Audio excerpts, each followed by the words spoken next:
Here we're told that at noon, a train heads north from Union Station at a rate of 40 miles per hour, and a second train heads east at a rate of 60 miles per hour.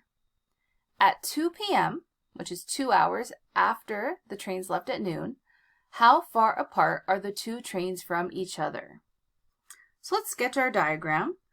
I'll say that this point here is Union Station, and I have one train that's headed north, right? So north is straight up, and that train is going 40 miles per hour, so I'll just put that off to the side for reference.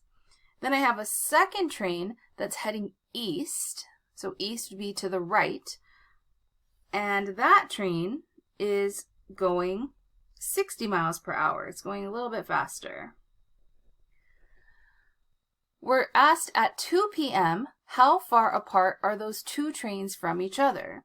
So what I'm being asked for here is the distance between the two, which forms the hypotenuse of a right triangle. If I'm going directly north and directly east, this is going to form a right triangle. So I want this hypotenuse length, let's call it z. Well, that means that if I'm going to use the Pythagorean theorem, I need the side lengths of the other two sides of the triangle, which let's go ahead and call those x and y. So to calculate x and calculate y, I'm going to need the speed of each train and how long each train was traveling, which, as I mentioned, was 2 hours. The trains left at noon.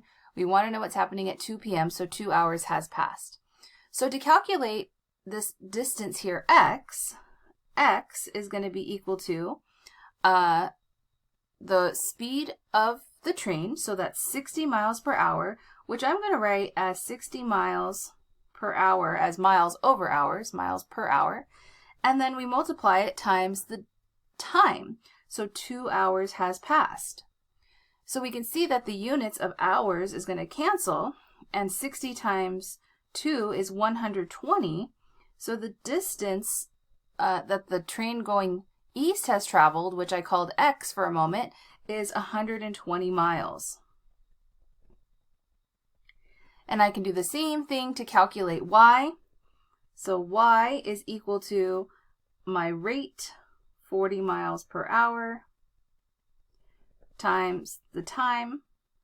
So that's 2 hours. Hours cancels.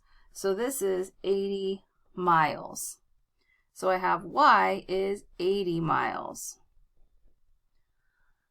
All right, so I have a value for the two side lengths of a right triangle, and that means I can use the Pythagorean theorem to solve for the hypotenuse. So I have that z squared is equal to 120 squared plus 80 squared. 120 squared, that's going to be 14,400. So I'm doing 12 squared, which is 144, and then there's going to be 2 zeros. And then 80 squared, so I'm doing 8 squared, that's 16, and there's going to be 2 zeros, so 1,600. So this is actually kind of nice. So 14,400 plus 1,600 is going to be 16,000. So z squared is equal to 16,000. I'm going to take the square root of both sides. It's going to be plus or minus the square root of 16,000. Since this is a side length and it's a distance, we're going to keep the positive value. So z is going to be positive the square root of 16,000, which we can simplify because this is 1,600 times 10. The square root of 1,600 is 40. So this is 40 rad 10. That's the exact answer in miles. So this is a distance.